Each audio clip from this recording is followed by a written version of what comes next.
it's clever. Some folks don't just wrap themselves in Mylar. They line their cardboard walls with it. Suddenly that sad little box becomes a radiant heat chamber.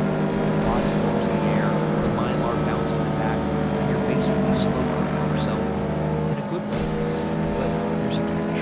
There's always a catch, right? Condensation. Your body releases moisture all night long. That moisture hits the Mylar, can't escape, and now you're wet. And wet in cold weather? That's worse than just being cold. Way worse. The fix is simple, but most people don't know it. Leave a small gap somewhere for ventilation. Let the moisture escape while keeping most of your heat trapped. Now, where do people even get these things?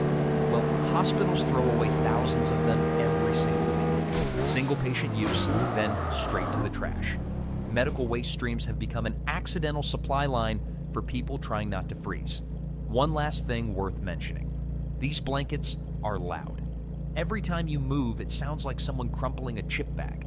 That's actually a real security problem when you're trying to stay hidden at night. But even with these limitations, Mylar works remarkably well. Speaking of things that actually generate heat instead of just trapping it, now here's where things get a bit more high-tech. Well, as high-tech as a packet of iron powder can get. Those little hand warmers you stuff in your gloves during football games, they're basically survival tools hiding in plain sight. The chemistry is dead simple. Iron meets oxygen, oxidation happens, heat comes out. Same reaction that rusts your car, except way faster and way more useful. These packets hit temperatures around 158 degrees Fahrenheit. That's hot enough to burn skin if you're not careful. They keep pumping out heat for 8 to 10 hours straight. My grandfather used to joke that they last longer than most marriages. He wasn't wrong.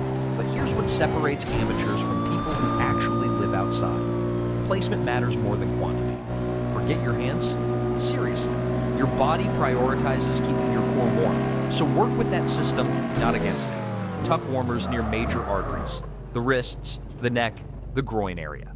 Blood flows through these spots constantly, so warming them heats your entire body faster than shoving 10 packets in your pockets. And the weird part is, some folks have figured out how to resurrect dead warmers. They bury the spent packets in cat litter overnight.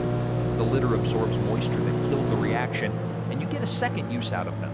Shorter burn time, sure, but free heat is free heat. Churches and warming centers hand out roughly 2 million of these things every winter across America alone. That's a lot of iron powder doing a lot of good. One catch though, if you're camping at high elevation, these warmers become pretty useless. The less oxygen in thin mountain air means the oxidation reaction fizzles out early. Speaking of things that can fizzle out dangerously, the next method involves actual fire inside your shelter. Now here's where things get interesting and a little dangerous. Take a basic terracotta flower pot, the kind your grandmother uses for her petunias. Flip it upside down over a few tea light candles. What you've created is a radiant heater that can bump up a small shelter's temperature by 10 to 20 degrees. The clay absorbs heat from the flame, then releases it slowly as infrared radiation. This warms objects and people directly rather than just heating the air. It's the same principle behind those fancy ceramic heaters that cost $200, except this version costs about $3. Here's the science. Tea lights burn at around 1,000 degrees at the flame tip.